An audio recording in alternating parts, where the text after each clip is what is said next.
Hello there, welcome back to our YouTube channel for Penarth Archery Club. My name is Jeremy and this is another video in the series regarding TPSS, 10-point shooting system that we use in our club to teach new archers for our sport and also to help develop our existing members. We've already put on a few videos regarding this system, one which explains the system in general and 3 further videos being about the first 3 elements of the system. Number 1 vertical, number 2 feet, and number 3 load. Now we're talking about the 4th element, and we've named that fingers. And this essentially is about getting the archer's drawing hand fingers onto the string around the arrow, ready to actually continue with the process. At this stage we need to look at the different disciplines within the club. So we have most of our archers are shooting Olympic recurve, sighted recurve. We also have some who are shooting barebow recurve, and we also have some who are shooting compound.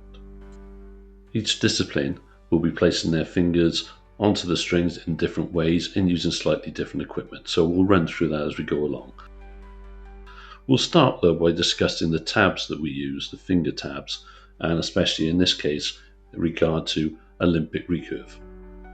We start our archers off using recurve ILF bows immediately. They use a finger tab immediately. Our preference for a finger tab is one that has a very good finger separator, which separates the index finger and the middle finger to give you a nice gap when you put that onto the strings, so that it keeps those fingers away from the arrow that's on the string. One of the main issues that we have with many people when they first start is they're tense in their fingers on the draw hand. They put it onto the string, they squeeze and they touch the arrow and it drops off the rest. We also prefer finger tabs that have a ledge for the thumb, which is adjustable. We set the ledge up quite high and get our archers to place their thumbs on top of the ledge. We find that this is very advantageous because it gives you a distinct thumb knuckle to actually use when referencing the bow when you bring it up to the face, to the jawline and chin area. It also means that the rear end of the arrow, the knock end of the arrow, is slightly lower than you would normally expect, and the idea behind that is it improves the sight marks for our archers when they go outdoors. So with the archers, they've got the finger tab on their fingers. How do they place it on the string? They want the index finger to go above the arrow and curl around the string, the middle and ring finger to be below the arrow. This is known as a split finger release or Mediterranean release. The little finger is to be relaxed but not on the string. The thumb will be on top of the ledge, slightly knuckle up. At this stage, we need to consider how to actually put the fingers on the string. How much to curl those fingers around to retain the string ready for when they draw the bow. We actually prefer to teach them to use what we would class as a deep hook. In other words, most new archers and even some existing archers think that it's best that they actually have the string on the tips of the fingers, on the pads of the fingers, and it's easier to release, whereas actually that's not the case. If you do use a hook, even if you use a deep hook, when you actually release the arrow, you're relaxing your hands, and it's possible to execute a very good release even with a deep hook. We also want the archers to check exactly how far their fingers are wrapped around and that the string is actually in a vertical orientation compared to their tab.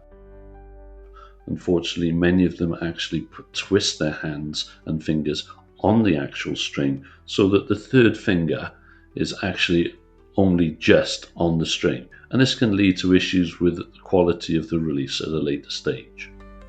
At this stage we need to remind the archer that we don't want them actually gripping the tab, we don't want them gripping the string. They are merely hooking their fingers around, ready to draw the string back.